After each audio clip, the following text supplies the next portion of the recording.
J'enregistre déjà, hein. Je suis dans formation Laravel, commande, et puis, remarquez, je n'ai pas tout ce que Déborah a mis tout ce que Déborah a couché, moi, j'ai pas ça. Vous allez remarquer avec moi que, par exemple, nous avons, euh, les dossiers resources. À l'intérieur, nous avons views. Dans thème, moi, je n'ai pas users. Je n'ai pas les dossiers users. Déborah, chez toi, il y avait les dossiers users, non? Voilà. Donc, c'est parce que j'ai pas encore fait un guide pour moi aussi. Ce que je vais faire, s'il vous plaît, je vais faire un guide cool.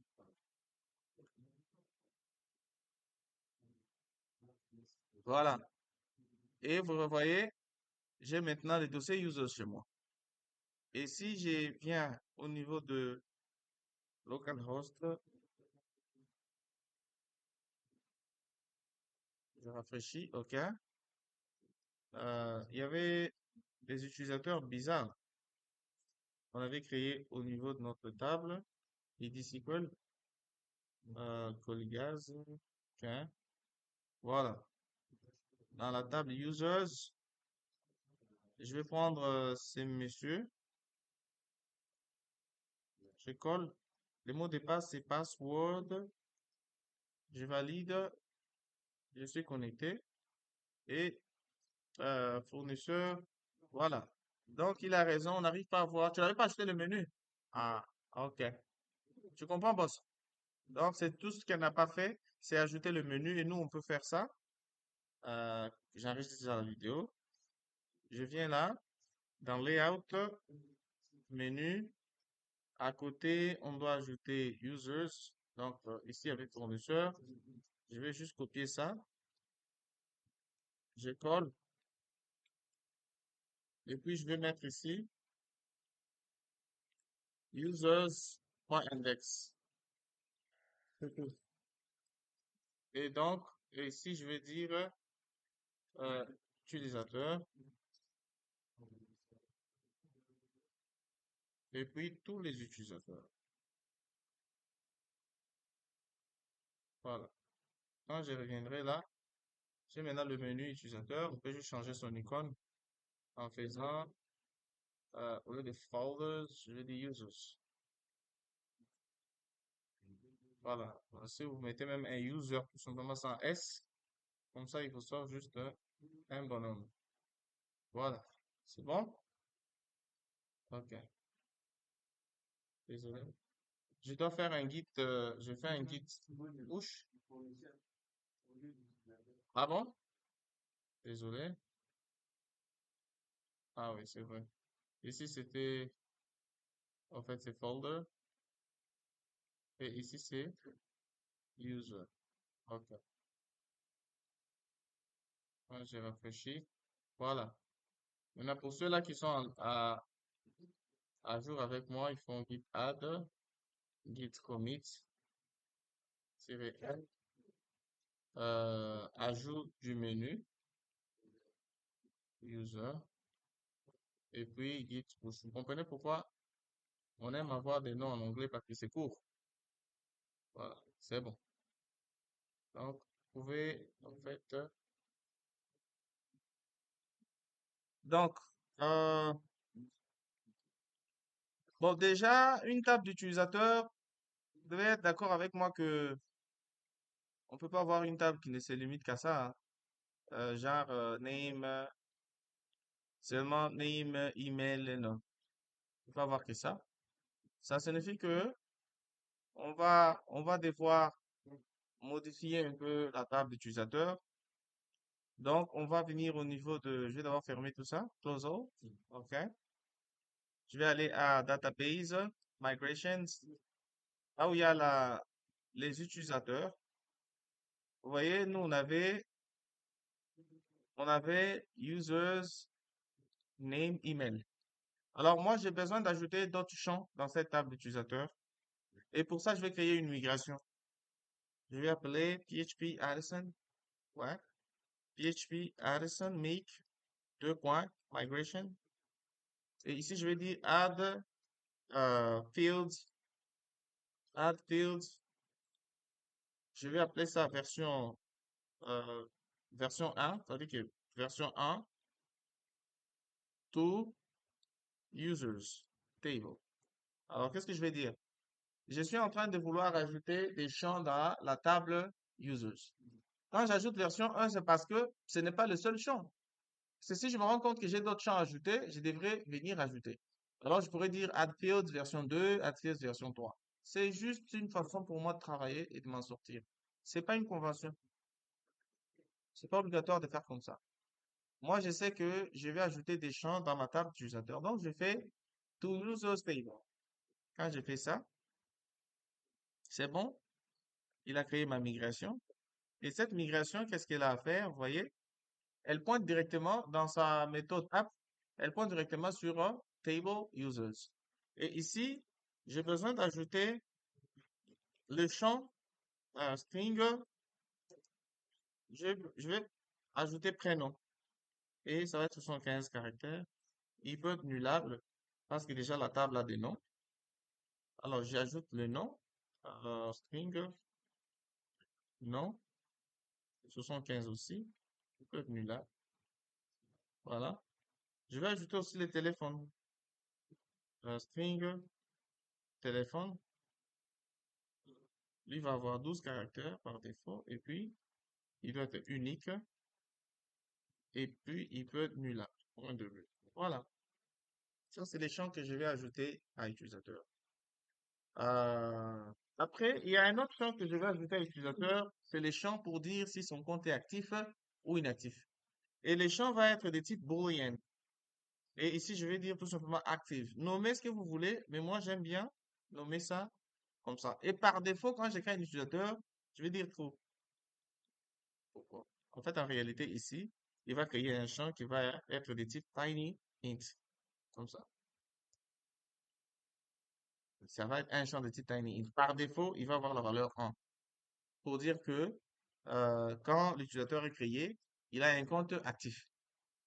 Vous voyez, c'est ça qu'on va avoir. Donc après, quoi d'autre on peut ajouter dans utilisateur pour que tout soit bien fait. Donc on peut garder ça au cas où il y a pas hein? L'adresse mail est là déjà. Tu dis? Le genre, oui, par exemple, on peut dire table. Maintenant ici on va dire enum, sexe, et ça va être un tableau de M ou F. Voilà. Est-ce qu'ici, on peut mettre une valeur par défaut? Non. Pour la simple raison que il faut pas que ce soit seulement des mâles ou des femelles par défaut. Donc, il faut que ce soit choisi avant. Donc, OK. Donc, sexe masculin. Si vous avez une idée, moi, ça m'arrange. Mais sauf que si on exécute cette migration, ce qui va se passer, ce qui va ajouter tous ces champs-là, mais après le champ updated. Nous, on veut lui dire qu'ajoute ces champs-là juste après les champs name. Vous voyez? Ajoute ce champ-là juste après les champs name. Donc, pour ça, on va venir au niveau de prénom. On va lui dire after. Vous voyez? Name. Et maintenant, tous les autres vont suivre. C'est pour dire ajoute ces champs-là après. Et tous les autres vont suivre. Lui va venir après quoi? Après prénom. Très bien. Et l'autre qui va suivre, il va venir après? Non. L'autre qui va suivre après? Sexe. Et celui qui suit va suivre après téléphone. Vous voyez? C'est bon. Ouais.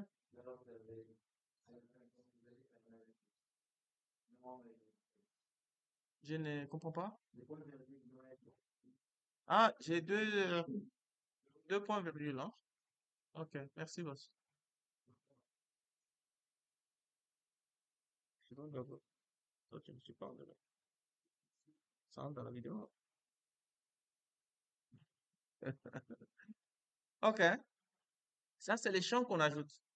Mais entre-temps, nous savons qu'il faut qu'on soit en mesure de faire un rollback. Le rollback, c'est pour dire, on a ajouté des champs, mais on veut supprimer ces champs-là. Pour ça, on va dire drop down et drop columns. Et ici, on va pointer sur la table utilisateur et les colonnes sont sous forme de tableau. Et parmi les colonnes qu'on a ajoutées, il y a la colonne prénom. Nous avons la colonne nom, sexe, téléphone et puis active. Ah non, on peut le déclasser. C'est juste un tableau, il va vérifier que ces champs-là existent. Voilà. Si c'est tout ce qu'il nous faut, c'est bon. On va mettre un point virgule ici. C'est tout. Très bien. Donc, moi, ce que je vais faire PHP Addison. Alors, euh, je vais profiter pour faire ceci. Je reviens au niveau de user principalement qui a été créé parce que j'ai besoin de tout vider. Je vais juste supprimer les champs name, hein. Ah non, si, je les laisse. Je laisse ça comme ça. OK. Je fais PHP Addison migrate. Voilà. PHP Addison migrate. Donc, et ici, on va vérifier les champs qui se sont ajoutés. Si j'ai rafraîchi ici, voilà. Vous voyez, juste après les noms, le name, nous avons prénom, nous avons nom, nous avons sexe, téléphone, active. Et puis les restes qui suivent. Oh my God.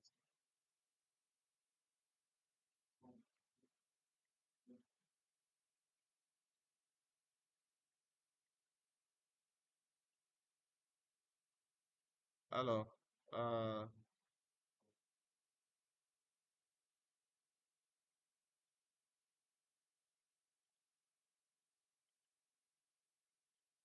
OK.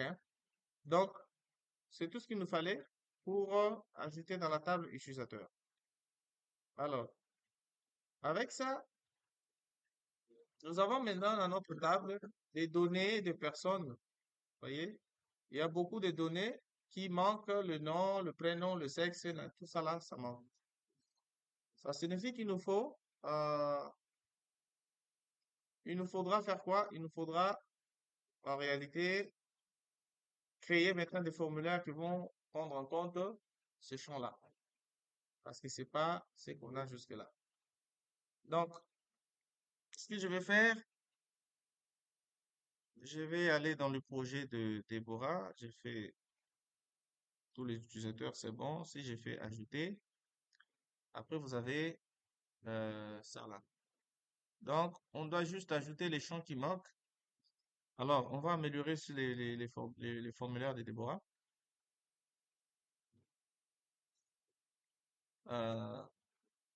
Oh my God. Euh, Resources, users, create. OK. Alors, si vous regardez ici, euh, déjà, on est dans app contents et puis Deborah a déposé directement son formulaire ici. Alors, son formulaire ne se trouve pas dans une carte. Voilà pourquoi il s'affiche comme ça là. Euh, je ne comprends pas. OK. Alors, nous avons... Et pourquoi? Il y a une erreur en bas ou quoi? Alors, déjà, remarquez, il y a aussi un truc que Déborah a ajouté ici. Je sais pas si c'est par défaut que ça vient. Faut pas ajouter le ink type ici, dans votre formulaire. Vous l'ajoutez que quand vous avez une pièce jointe. Si c'est pas le cas, ne l'ajoutez pas. Post. OK. Voilà. Donc, je reviens ici. Je vais juste améliorer son formulaire. Alors, j'ai forme, déjà forme, euh, OK. Bizarrement, je sais pas pourquoi je vois pas. OK. Je fais ça. Je fais ça. C'est tout ce qu'il y avait chez Déborah. OK, c'est ici. OK. Et puis, tous ces formulaires-là, qu'est-ce que je vais faire de lui? En fait, je coupe ça.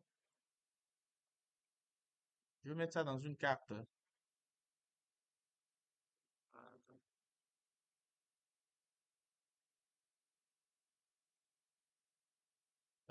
Content body. Il faut beaucoup indenter vos codes, hein. que ça soit bien lisible. Indenté, c'est que les balises se correspondent au fait. Voilà. Vous voyez, comme ça, là, c'est... Oh my God. I'm not gonna listen to calling that. Oh my God. Child business. Ok. J'ai fait ça, j'ai fait ça, j'ai fait ça, j'ai fait ça, j'ai fait ça, j'ai fait ça. Alors, je vois qu'il y a des divs en bas. Est-ce que ça sert à quelque chose? Ça sert à rien, les divs qui est en bas. Faut le virer. Voilà. Donc, si je reviens ici, j'ai rafraîchi, j'ai déjà coupé son formulaire. Et puis ici, je dois mettre les formulaires dans un div.card, ah, div.card, voilà.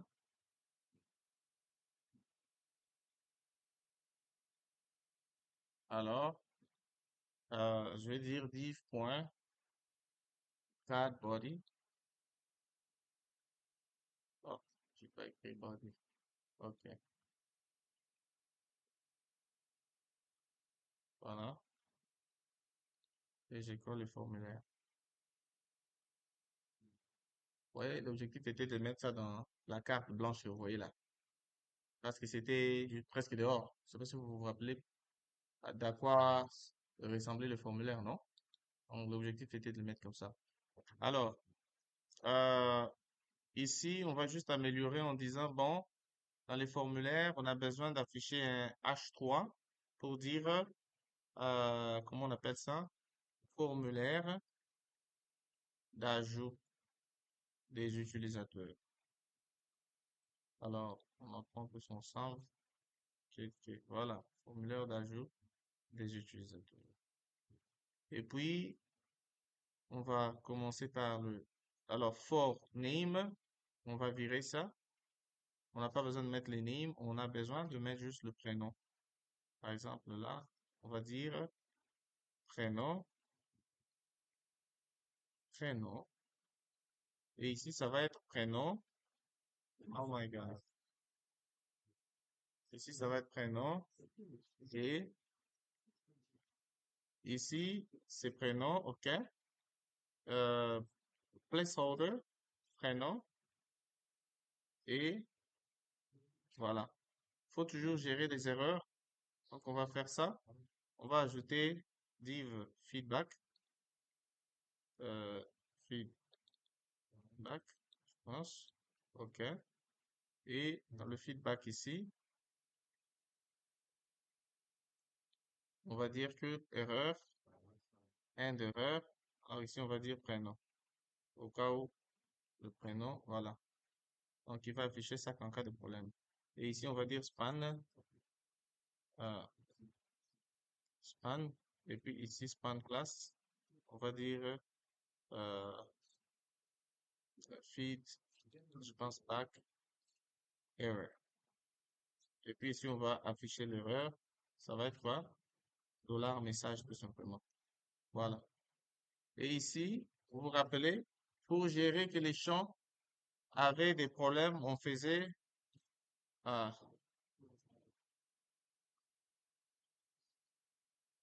on faisait arrobase erreur et puis on a end erreur qui est là. Donc ici, erreur, on fait prénom. Et puis ici, on va dire is invalid. Il va s'afficher que si il y a une erreur. Alors, je vais faire ça comme ça. Hum,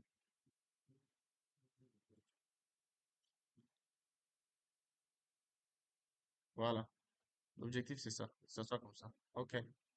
Donc, on va prendre le même champ ici. On va copier ça pour les autres champs. Donc, on vient là. Je colle ça ici. Ça va être le nom. Non, non. Et ici, ça va être non, non, non. Et ici, non. Qu'est-ce qui va suivre? C'est, euh, ce qui va suivre, c'est, alors, Souvent, dans vos expériences utilisateurs, le téléphone prime avant le mail. Vous mettez d'abord le téléphone, après texte, téléphone. Alors, téléphone, c'est sans accent, hein.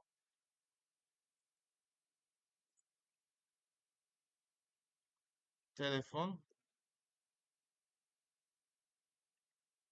téléphone, et puis ici, téléphone.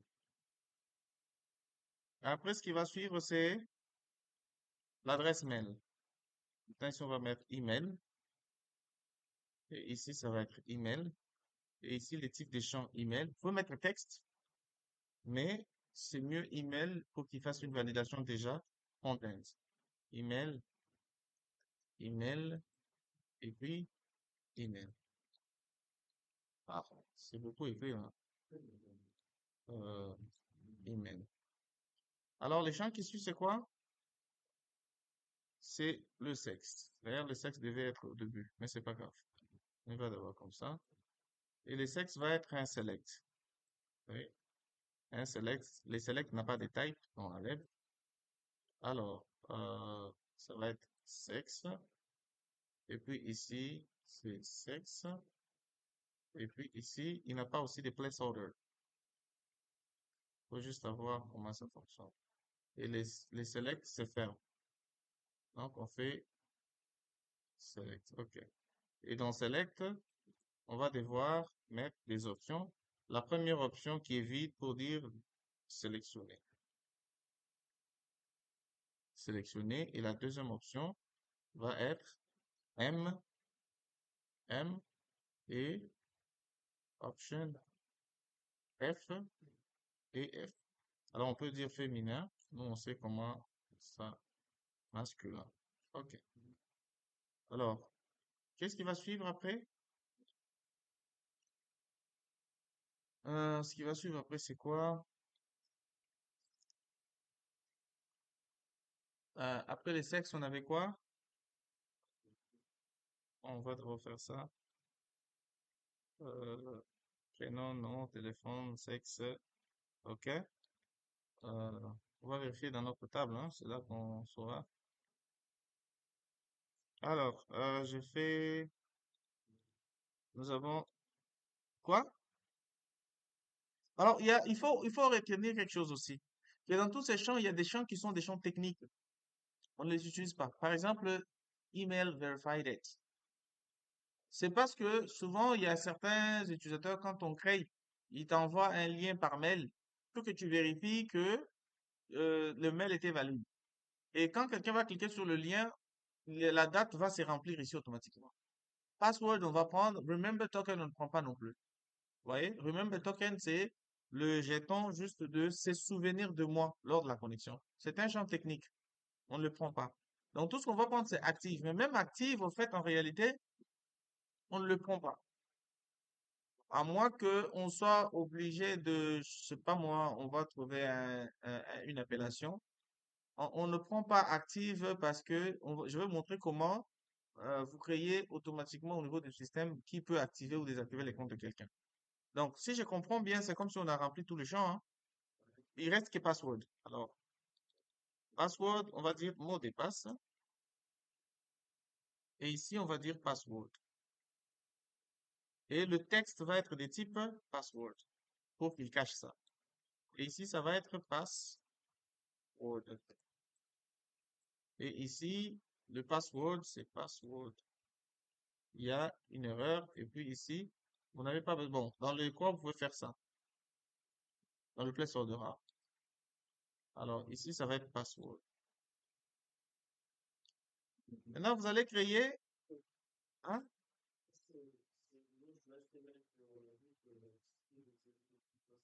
la possibilité de faire quoi? Non, l'œil qui visualise le password, c'est du JavaScript tout simplement. Je vais vous montrer. Il y a certains navigateurs, par défaut, quand ils détectent le champ password, il rend disponible la fonctionnalité de voir. Mais si c'est pas le cas, vous pouvez faire ça en JavaScript. On verra comment le faire. Maintenant, après le password, vous avez confirmation du mot de passe. Donc ici, on va dire confirmation du mot de passe. Voilà. Et ici, ça va s'appeler type password. Mais ici, ça va s'appeler password-confirmation. Vous voyez? Password confirmation. Et ici, vous n'avez pas besoin, ouais, vous pouvez laisser ça comme ça. Et ici, ça va être password confirmation. Ici. Voilà. Donc, quand on va revenir là, on rafraîchit. Voilà, on a les mots de passe et autres. Donc, si on revient au niveau de bouton, alors vous voyez ici, euh, euh, comment je vais dire? Dorcas avait créé un bouton, en fait, pour valider, elle avait créé un bouton de type Submit. C'est aussi une façon, et plutôt Déborah, c'est aussi une façon de faire, hein? Ah, Dorcas, Déborah, là, c'est compliqué, hein? C'est chaud. Bon, vous pouvez faire ce bouton, tant que vous avez le type Submit, ça va marcher. Tout comme vous pouvez faire Input de type Submit, ça marchera, sauf que vous n'allez pas fermer le bouton là. La place de ajouter, vous allez dire Value. Mais, tant que ça marche, on n'y touche pas. Ok, bon, après, c'est les boutons en question qui est un peu en dehors du contexte. Je ne sais pas, je vais les mettre dans les contextes. Ok. Euh, mais je ne comprends même pas. Ouais, c'est ça que je vais détecter. S'il vient d'où? Il doit être quelque part. Ouais, c'est card body. Donc, vous voyez que, non, non, ça, c'est pas card body. Voilà. Si je fais ça, ok, j'ai fait ça, ok, j'ai fait ça, j'ai fait ça, ok, ok. Pour preuve, si on vient au-dessus, le premier div est là, le deuxième div, il est là, il a souligné jusqu'en bas. Voilà. Et puis le troisième div est là, quatrième, cinquième, sixième. C'est bon. Donc ici, on va juste ajouter le bouton. Alors, voilà. Donc ici, on va dire sauvegarder pour avoir un bouton un peu plus long. Voilà, sauvegarder. Et la couleur du bouton, c'est à vous de voir. Vous pouvez dire secondary, c'est des notions de Bootstrap tout simplement. Il va mettre votre bouton à cette couleur. Vous pouvez lui dire info. Vous allez voir un autre bleu, vous voyez, qui est différent. Vous pouvez lui dire warning pour qu'il mette un bouton un peu en orange. Vous pouvez dire euh, error, comment on appelle ça? Euh, est-ce que c'est error? Je ne pense pas qu'il y a error. Danger, c'est danger. Voilà. Donc, tout ce qui est erreur là, c'est dangereux. Danger. OK. Et puis, vous avez aussi success. Vous voyez, vous avez un ensemble de couleurs qui sont déjà utilisées beaucoup. Et voilà. Donc, nous, on peut laisser notre bouton en success. C'est bon. Donc, c'est ça qu'on avait besoin au niveau de notre formulaire. Et au niveau de la validation, on va aller modifier les contrôleurs de Deborah, les contrôleurs user controller. Alors, là où elle fait la validation, elle fait directement use. Donc, elle a juste fait directement l'enregistrement sans faire la validation. Donc, nous, on va faire la validation.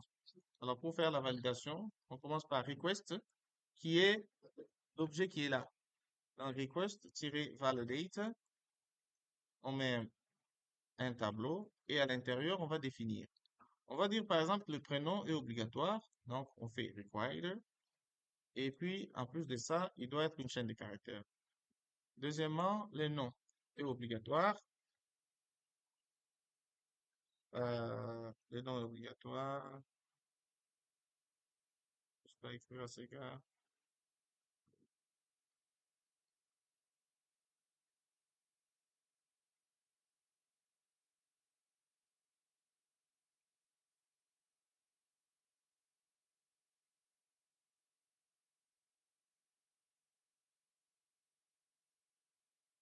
OK. Donc, ça va être quoi? Required, pour dire obligatoire, string, voilà. Ça, c'est une validation back-end que vous êtes en train de faire. On a le sexe. Alors, le sexe ici, un, c'est obligatoire. Deuxièmement, on veut que le sexe soit en chaîne de caractères seulement. Troisièmement, on veut que ça soit juste entre M et F, in. Donc, si on met un S, il va pas marcher. Ça, c'est une validation commune. On a le téléphone qui doit être obligatoire, required. Ça doit être numérique pour dire pas de chaîne de caractères. Le téléphone,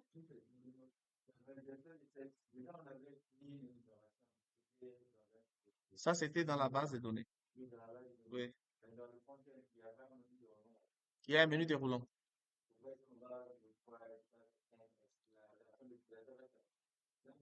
Je vais te montrer ça. Tu verras. Après numérique, on a digit. On veut dire, par exemple, le téléphone doit être de seulement 9 chiffres. Je vais dire digit 9. Vous voyez? Et puis, nous avons email. Ah, bon, je vais faire ce que tu dis là. Required, ça doit être une adresse mail valide et ça doit être unique sur la table users. Nous avons quoi encore? Active, non, on n'a pas besoin de ça. On a besoin de quoi? Tu dis? Ah, password, ok. On a besoin du password et regardez ce qu'on va faire avec le password. Il est obligatoire. Deuxièmement, il doit être confirm, c'est-à-dire que,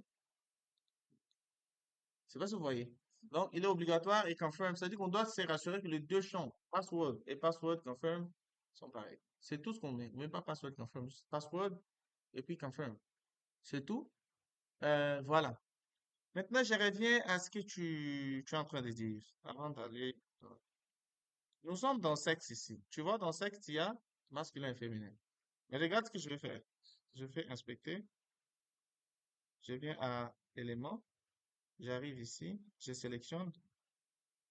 Je regarde ici. Je vois qu'il y a sexe et puis il y a option. À partir d'ici, je peux me dire, bon,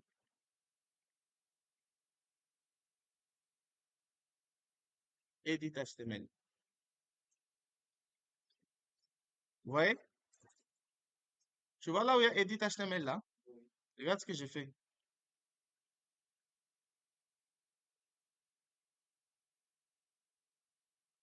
Je mets S. Et puis je mets 7. Je valide. Regarde ce qui va se passer. J'ai 7. Je peux envoyer cet élément. OK. C'est pour ça que je disais toujours, ne vous fiez jamais en front-end. Voilà. Quelqu'un peut t'envoyer une valeur que toi tu n'as pas, mais tu vas te poser des questions. Non, mais les gens peuvent. Est-ce que tu vois? Du coup, même si je fais ça, mon back-end ne reconnaît que le M et le F. Il ne peut pas reconnaître le S. Même si tu as fait dans la base de données, tu empêches déjà que quelqu'un fasse ça. Tu vois, même le mot de passe. Les gens disent, oui, mais comment je peux voir le mot de passe? Vous voyez, par exemple, ici, je mets le mot de passe, je mets par exemple 1, 2, 3, 4, 5, 6. Est-ce que vous arrivez à voir ça? Vous ne voyez pas ça, non? Si je fais clic droit, je viens là où il y a mot de passe. Je fais pap, c'est un astuce. Je vous montre comme ça, même si vous avez vos mots de passe enregistrés dans vos navigateurs, vous pouvez juste venir ici, type password, vous faites texte. Et quand vous faites ça, vous voyez le mot de passe.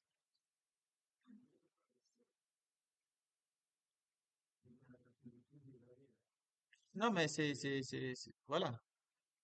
Au cas où il y a des gens, ils se connectent déjà au système, souvent ils voient seulement les mots de passe remplis, il n'a pas la possibilité de voir si c'est quoi.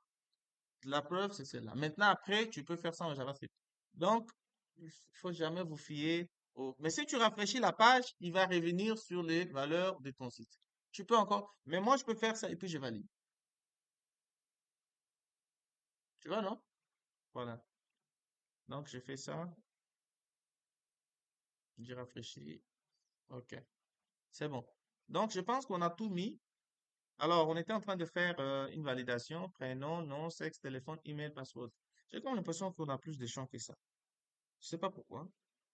Euh, alors, on doit définir name ici comme étant nullable, hein. Sinon, il va poser un problème. Vous voyez? Name doit être nullable. OK. Sinon, on sera obligé. Bon, ou bien on le laisse, il n'est pas nullable, mais on va faire quelque chose dans notre backend. OK. Donc, on a prénom, nom, sexe, téléphone, email actif. En tout cas, c'est tout ce qu'on a besoin, et mot de passe. OK. Après ça, on va faire, on va faire comme Déborah. Alors, déjà, dans ma façon de travailler, je n'aime pas ajouter les parenthèses là. Ça va marcher dans les deux sens. Donc, ne vous en faites pas. Alors, ici, nous avons name. Ici, utilisateur name, moi, je vais lui mettre le nom. Et je vais dire, là où il y avait le nom, je mets aussi le nom. Je sais pas si vous avez compris. Après, j'ai prénom. Après, j'ai email, il va rester. J'ai téléphone. Après, euh, après le téléphone, j'ai quoi encore? Voilà. Sexe.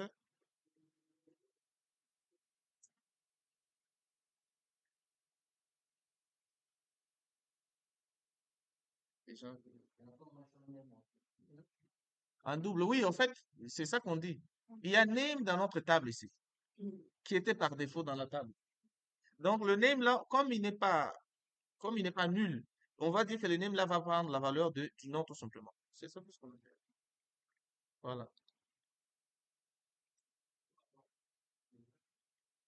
Tout simplement parce que quand la table users est venue, il y avait name. Nous, on n'a pas voulu supprimer le champ name. On est allé ajouter nos champs à nous en créant une nouvelle migration. Du coup, c'est des choses qui arrivent, tu peux laisser ça. Une chose aussi qu'on a vu que Deborah n'avait pas faite, c'était déchiffrer les mots de passe.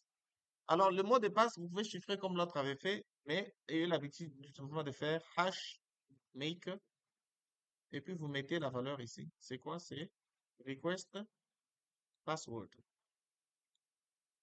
Voilà. Et puis, il faut importer la façade hash. Voilà. Et donc, à la fin, il faut mettre ça même ici, là. OK. À la fin, ce qui va se passer, c'est qu'on aura utilisateur save qui va s'enregistrer. Et puis, on va avoir toaster success utilisateur enregistré avec succès. Et l'habitude de commencer avec le majuscule. Voilà. Et puis, redirect route use. Très bien. C'est ça que Deborah fait ici. Donc, est-ce qu'on peut faire un test avant de prendre le petit déj? Hein? Ouais, j'ai pas, c'est un choix. Mais, comme tu dis là, nous, on le fait parce qu'on veut justement gérer des problèmes, des cas d'erreur, c'est quoi? C'est, tu fais try catch. Attendez. Voilà. Vous faites ça. Surtout, il faut indenter comme ça. OK. Indenter. Or, l'info bulle là, il est têtu, hein? Bien. Voilà. Et si vous faites exception des E, et comme on avait la gestion d'erreur chez nous, qu'est-ce qu'on va faire? On va faire log, deux points, chain, et ici MSP. Après, c'était ça notre log, non? MSP, après on dit error, et puis ici on fait euh, E get message, get message, et puis vous faites return back with input. Voilà, c'est bon. Mais alors, vos inputs que ouais, vos inputs que vous retournez là, faut juste vous rassurer que dans votre formulaire, vous avez prévu ce qu'on appelle le value hold. Elle n'avait pas prévu ça. On va dire ici value, double moustache, hold, de prénom. Et on va prendre ça, on va coller partout. Comme ça, on n'a pas, OK. Si c'est non, on va dire non.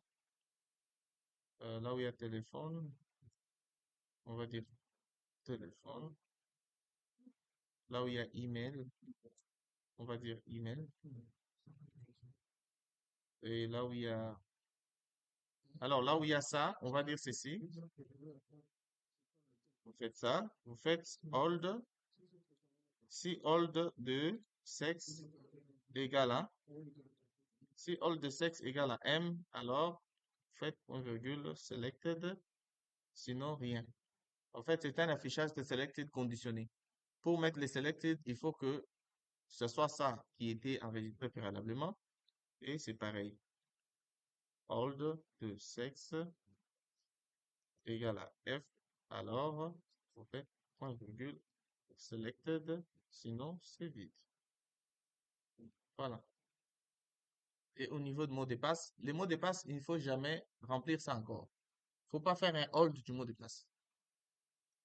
Vous verrez dans tous les systèmes, quand vous enregistrez les mots de passe, il faut les retaper encore. C'est une question de sécurité. Voilà. Donc avec ça, si on revient, on fait ça. Je pense que tout va bien.